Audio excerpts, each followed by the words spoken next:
Magandang hapon, mabibilis na balita kasabay ng uwian, hapunan at pahinga. Mga up-to-date na balita ngayong araw ng Miyerkules. Garantisadong mabilis lang to.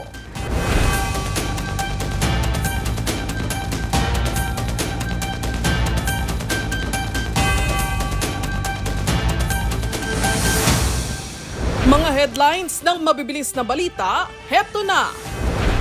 Pangulong Marcos na diskubreng walang naitayong river wall sa Baliwag, Bulacan. Economic sabotage maaaring isampa sa mga kontratista. Tax compliance ng mga kontraktor sa maanumalyang flood control projects, iimbestigahan na rin ng BIR. Humigit kumulang kalahating bilyong piso ng hinihinalang shabu na sabat sa Zamboanga City. At ilang mga gamit ng NPA na-recover sa enkwentro sa pagitan ng Philippine Army. At Filipina triathlete Kira Ellis nag-uwi ng gintong medalya sa 2025 European Triathlon Juniors Cup sa Riga, Latvia. Ikinagalit ni Pangulong Marcos nang makita niya mismo na walang naitayong flood control structure sa Bulacan kahit na bayad na ito at finished project na sa record ng DPWH. Narito ang report. Hindi makapaniwala si Pangulong Bongbong Marcos nang madiskubring walang naitayong river wall sa Barangay Piel, Baliwag, Bulacan kahit na mark as completed ng proyekto sa record ng Department of Public Works and Highways. Personal na sinadya ng Pangulo ang Purok 4 sa Baliwag para sana inspeksyonin ang river wall project na napondohan ng 55.7 million pesos. Ayon sa DPWH, February ngayong taon, nakatakdang itayo ang reinforced concrete river wall na may taas na 220 meters. Pero ni isang construction material o equipment ay walang nakita sa area. Kaya ang konklusyon ng Pangulo, isa itong ghost project na idineklarang 100% complete at fully paid pa. I'm getting very angry. This is what's happening here. Hindi naman. Paano naman? Wala talaga. 220 meters, 55 billion. Completed ang record ng Public Works. Walang ginawa. Kahit isang araw hindi nagtrabaho. Wala kang makita. Puntahan ninyo. Wala kayong makita kahit na ano. Sabi pa ng Pangulo, sisiguruhin niyang mananagot ang nagpabayang kontratista.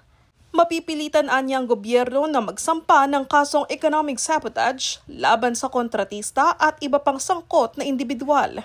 Atin na mabuti at malaman talaga natin kung ano nangyari sa pondo, sino nagwaldas ng pondo, paano nangyari yun na ibigay yung kontrata doon sa mga ganyang klaseng kontratista. So that's what we're going to proceed with. Nauna nang isiniwalat sa pagdinig sa Senado ni DPWH Secretary Manuel Bonoan ang pagkakaroon ng ghost flood control projects. Inamin niyang nalaman niya ang patungkol sa ghost projects at ongoing na ang validation ng DPWH kaugnay nito. Ginawa ni Bonoan ang pahayag sa investigasyon ng Senate Blue Ribbon Committee sa mga maanumalyang proyekto kontra baha. Mag-iimbestiga na rin ang Bureau of Internal Revenue sa maanumalyang flood control projects. Susuriin ito kung nasa tax compliance ba ang mga kontraktor na dawit sa mga nasabing proyekto. Detalye ng mabilis na balitang hatid ni Ralph Lopez. Makikisa na rin ang BIR sa ikinakasang investigasyon sa issue ng flood control projects. Susuriin kung sumusunod ba sa pagbubuwis ang mga kontraktor.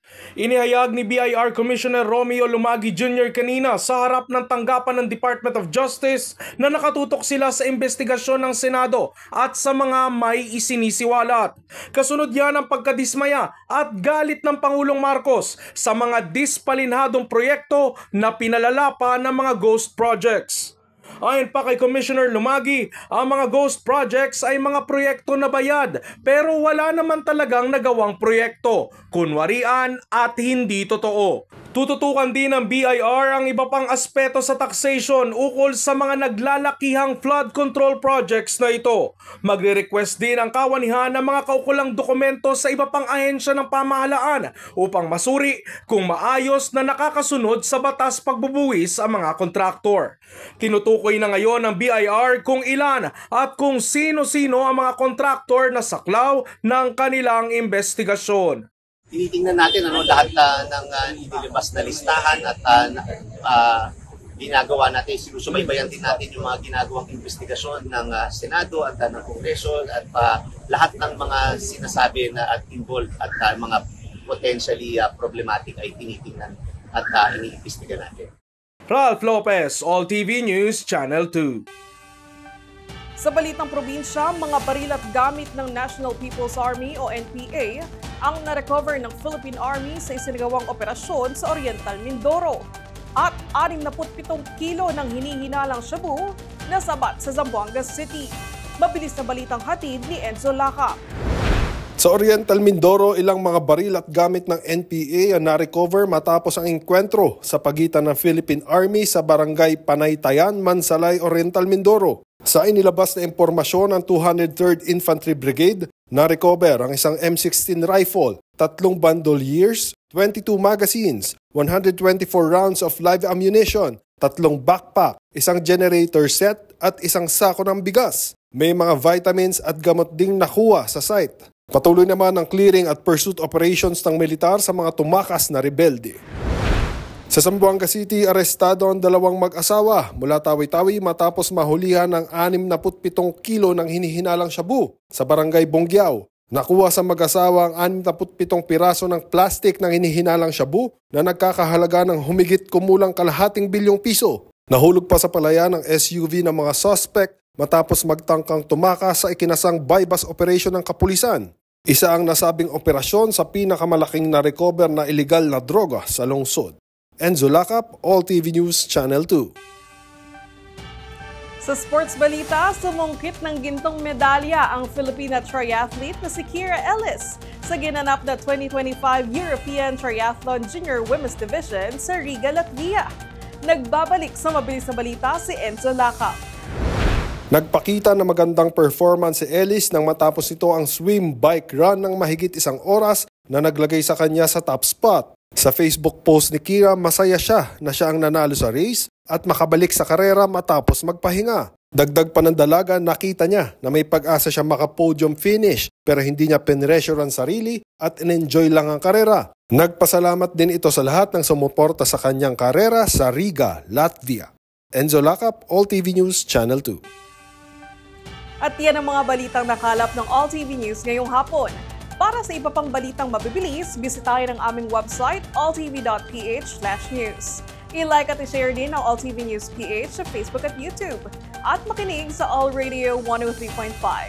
Mapapakinggan na rin kami sa Spotify. Ako, si Michelle Giliang. Magandang hapon.